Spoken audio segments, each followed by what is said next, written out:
शादी का भव्य हॉल मेहमानों की हंसी और संगीत की धुन से गूंज रहा था। हर चेहरा खुशी से दमक रहा था, सिवाय एक के, मेरी बहन प्रिया। वो हॉल के बीचों बीच खड़िड़ी थी और उसकी आंखों में एक ऐसी आग थी जिसे सबने जलन का नाम दे दिया था। हमारी चाची, जिनका बेटा आज सगाई कर रहा था, उसके सामने खड़िड़ी चिल्ला रही थी। खुद तो कुछ कर नहीं पाई तो अब मेरे बेटे की खुशी बर्बाद करने आई है। कितनी नफरत भरी है तेरे दिल में। इसी जलन में एक दिन अकेली मर जाएगी तू।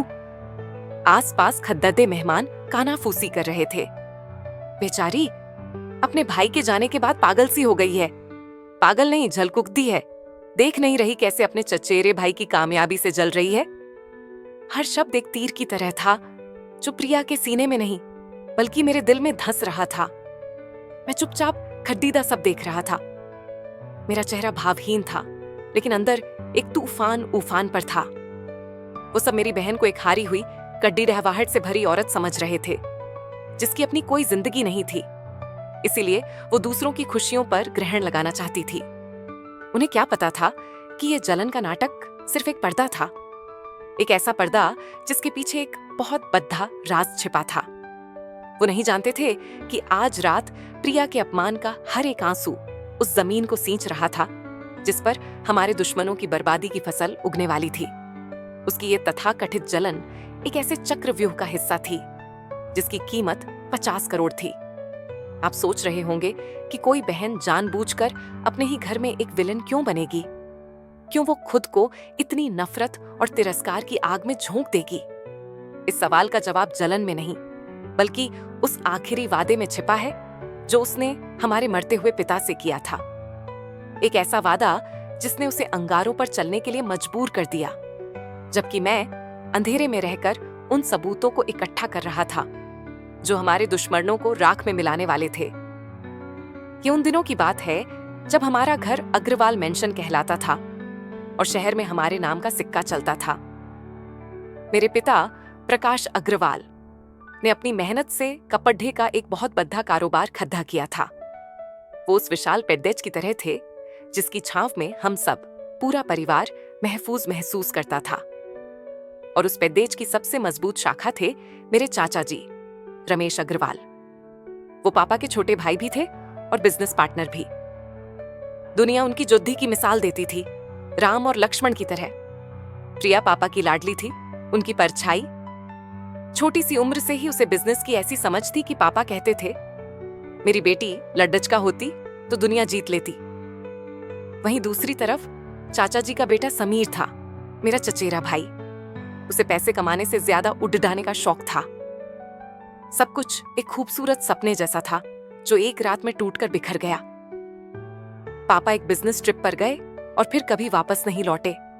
खबर आई कि उन्हें दिल का दौरा पड़दा था। हम अभी अपने आंसू भी नहीं पहुंच पाए थे कि हमारी दुनिया पर एक और कहर टूट पड़ा। जिस कंपनी की कीमत सैकड़ों करोड़ थी, वो रातों रात दिवालिया घोषित हो गई। पापा के 13वीं वाले दिन, जब घर रिश्तेदारों से भरा हुआ था, चाचा जी ने सबको इकट्ठा किया। अपनी आंखों में खड्डियाली आंसू भरकर उन्होंने ऐलान किया कि पापा ने कुछ बहुत गलत फैसले लिए थे। भारी कर्ज ले लिया था, जिसकी वजह से कंपनी डूब गई। उन्होंने कहा कि हमारा घर तक गिरवी रखा हुआ है और हम सड्डेक पर आने वाले हैं। फिर एक मसीहा की तरह उन्होंने घोषणा की, लेकिन आप लोग चिंता मत कीजिए, मैंने अपनी सारी जमा पूंजी लगाकर कंपनी के बचे खुचे हिस्से को खरीद लिया है और इस घर को भी बचा लिया है। सबने उनकी वाह-वाह की। किसी को समझ नहीं आया कि उन्होंने हमारी ही दौलत से हमें ही खरीद लिया था। उस दिन के बाद हम अपने ही घर में मेहमान बन गए, मालिक से नौकर। लेकिन प्रिया ने चाचा जी की कहानी पर एक पल के लिए भी यकीन नहीं किया। मुझे याद है, वो रातों को पापा के खाली कमरे में बैठकर पुरानी फाइलों को खंगालती रहती थी। वो फुसफुसाकर कहती, रोहन, ये सब झूठ है, पापा ऐसी गलती कर ही नहीं सकते। और फिर एक रात उसे वो मिल ही गया जिसकी उसे तलाश थी। एक पुरानी किताब के अंदर छुपा हुआ एक छोटा सा सुराग, एक पुरानी जंग लगी चाबी। उसे हाथ में पकड़ डाकर प्रिया ने मेरी तरफ देखा। उसकी आंखों में आंसू नहीं, एक ठंडी फौलादी चमक थी। उसने कहा, हम सच ढूंढ निकालेंगे रोहन, मैं पापा से वादा करती हूँ। हम इनसे सब कुछ वापस लेंगे जो इन्होंने हमसे छीना है। उस दिन मेरी हंसती खेलती बहन मर गई थी और उसकी जगह एक योद्धा ने ले ली थी। हमारे दिन अर्श से फर्श पर आ चुके थे। अग्रवाल मेंशन के एक छोटे से हिस्से में हमें रहने की जगह दे दी गई थी, जैसे हम कोई किराएदार हों। हमारी कॉलेज की फीस ऐसे दी जाती थी जैसे कोई एहसान किया जा रहा हो।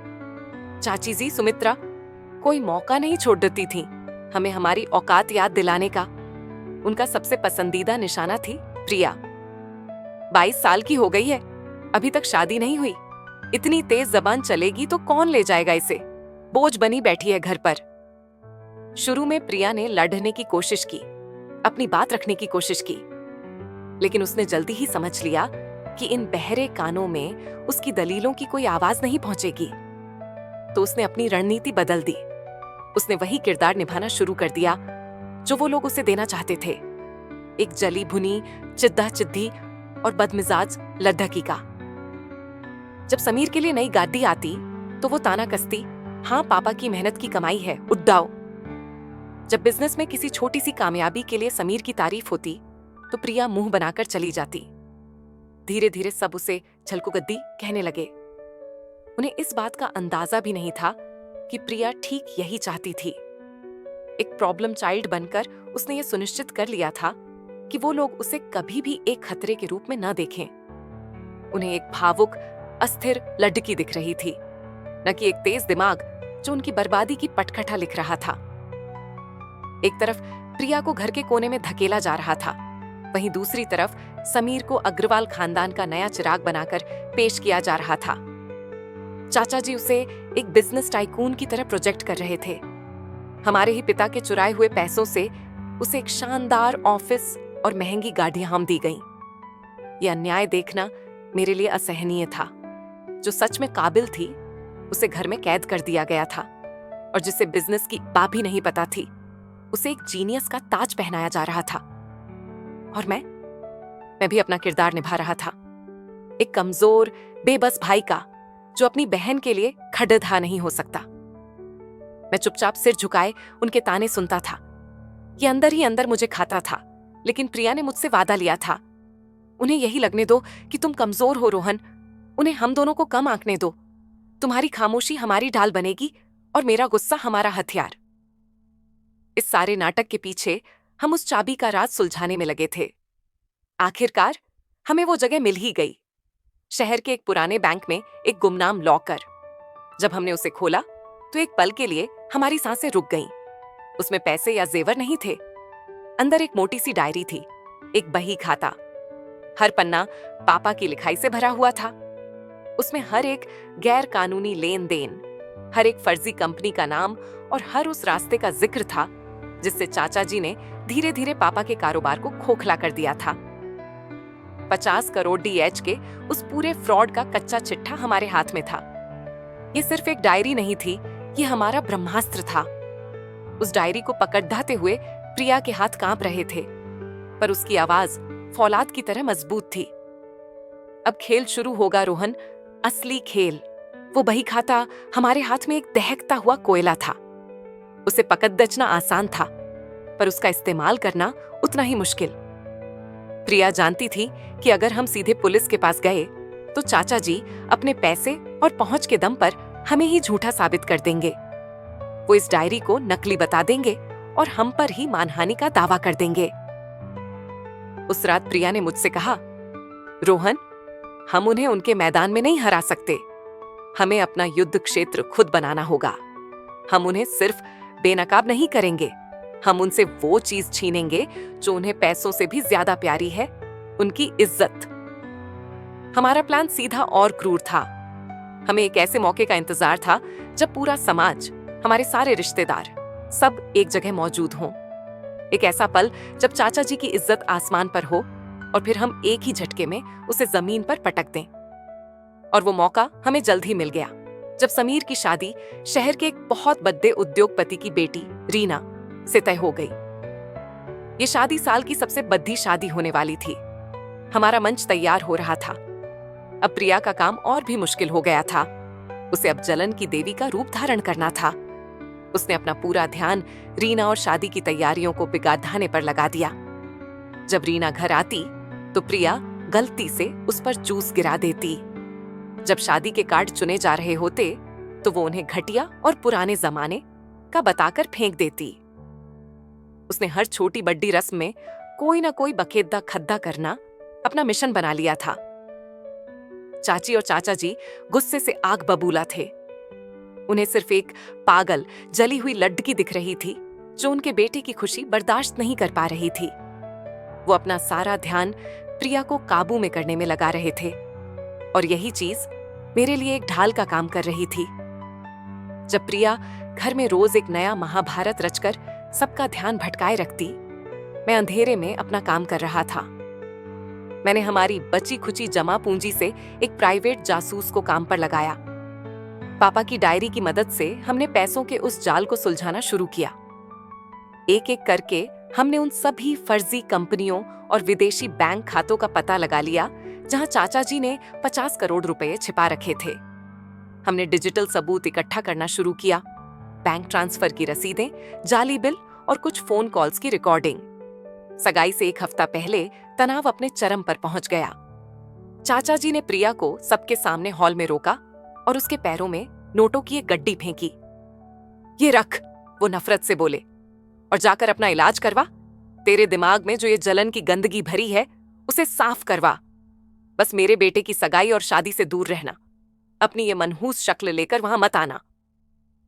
मेरा खून खौल उठा, पर प्रिया ने मुझे आंखों से चुप रहने का इशारा किया।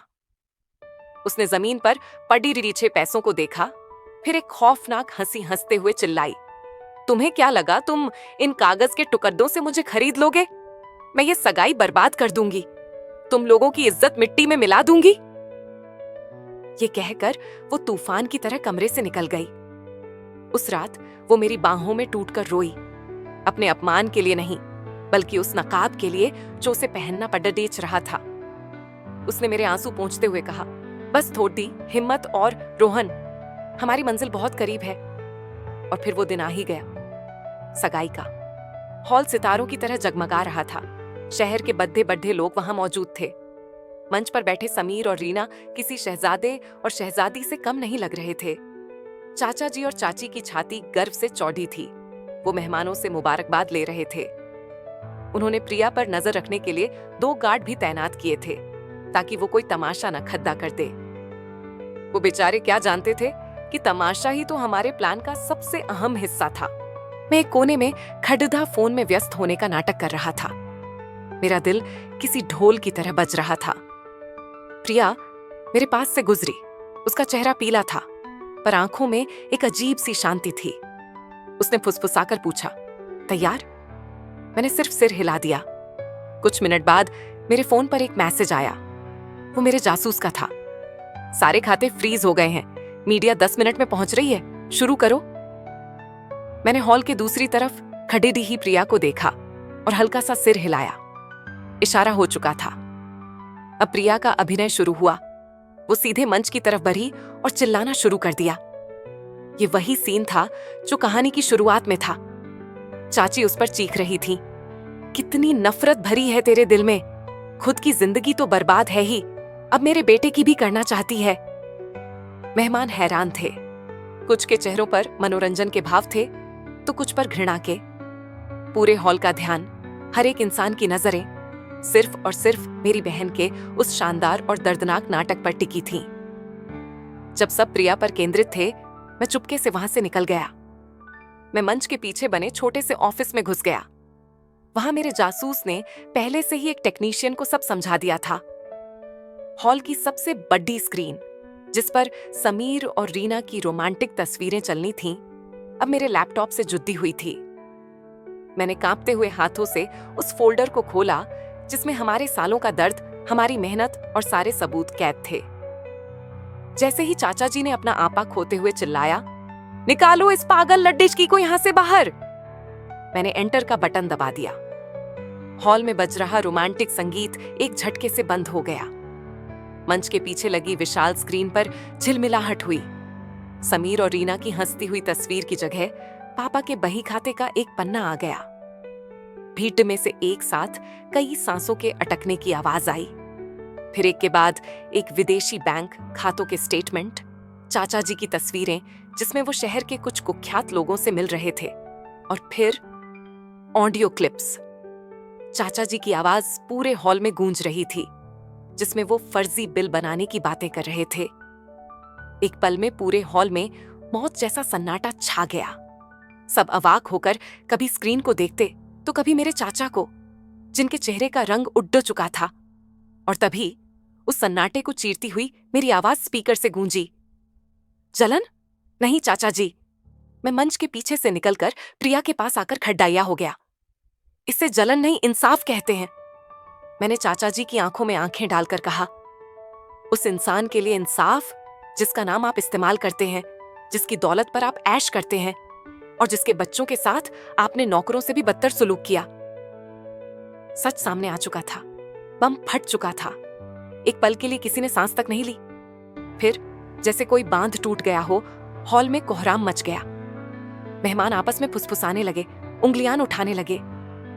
रीना, जो अब तक समीर की मंगेतर थी, घूरती हुई आंखों से कभी स्क्रीन को देख रही थी तो कभी पसीने में लथपथ समीर को।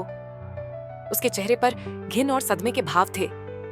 उसके पिता तुरंत अपनी कुर्सी से उठे, अपनी बेटी का हाथ पकड़ा और बिना एक शब्द कहे हॉल से बाहर चले गए।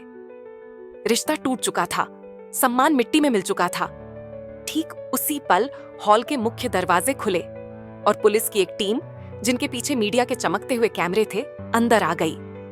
चाचा जी, जो अब होश में आए थे, चीखने लगे, ये सब झूठ है, ये मेरे खिलाफ एक साजिश है, मेरे भतीजे ने ये सब सबूत बनाए हैं। लेकिन अब बहुत देर हो चुकी थी। मैंने शांति से आगे बढ़कर पापा की वो असली डायरी इंस्पेक्टर के हाथ में थमा दी। सबूत यहां है सर, और पैसों का हर रास्ता इन्हीं तक जाता है। जब पुलिस कांपते हुए चाचा जी और रोते हुए समीर के हाथों में हथकड़ियां डाल रही थी, तब जाकर प्रिया ने अपने चेहरे से वो नकाब उतारा। वो बनावटी गुस्सा, वो कड्डियावाहट, वो जलन की आग, सब बुझ चुकी थी। उसके चेहरे पर एक गहरी शांति थी। वो चलकर अपने चाचा के पास गई, जो अब सिर्फ एक हारे हुए बूढ़े आदमी लग रहे थे। वो चिल्लाई नहीं। उसने एक धीमी, स्थिर आवाज में कहा, जो किसी भी चीख से ज्यादा गहरी चोट कर गई, आपने हमसे सिर्फ पैसे नहीं छीने चाचा जी, आपने हमसे हमारे पापा का नाम, हमारा बचपन और उनकी यादों का सम्मान छीना था। आज हमने सिर्फ अपनी दौलत वापस नहीं पाई है, हमने अपने पिता की इज्जत वापस जीती है। ये खबर जंगल की आग की तरह फैल गई। अग्रवाल परिवार का धोखा हर न्यूज चैनल पर था। झूठ की नींव पर बना चाचा जी का साम्राज्य एक ही रात में ढह गया। अदालत ने सारे सबूतों को देखते हुए उनकी सारी संपत्ति जब्त कर ली और हमारी कंपनी, हमारा घर, हमारा हक हमें वापस लौटा दिया। आज उस बात को 1 साल हो गया है। अग्रवाल मेंशन फिर से हमारा है, पर अब यहां पहले से ज्यादा शांति है। प्रिया अग्रवाल टेक्सटाइल्स की नई सीईओ है और उसकी निगरानी में कंपनी ईमानदारी और मेहनत की नई ऊंचाइयों को छू रही है। मैं उसके साथ कंधे से कंधा मिलाकर काम करता हूं। कभी कभी लोग आज भी बातें करते हैं कि कैसे प्रिया की जलन ने अनजाने में ही सही, पर सच सामने ला दिया। वो आज भी नहीं समझते। वो सिंहासन पर बैठी रानी को देखते हैं, पर उस योद्धा को नहीं देख पाते जो इस सिंहासन तक पहुंचने के लिए अंगारों पर चलकर आई थी। लेकिन मैं जानता हूं, मैं उसका राज जानता हूं। वो जलन की आग में नहीं जल रही थी, वो खुद आग थी।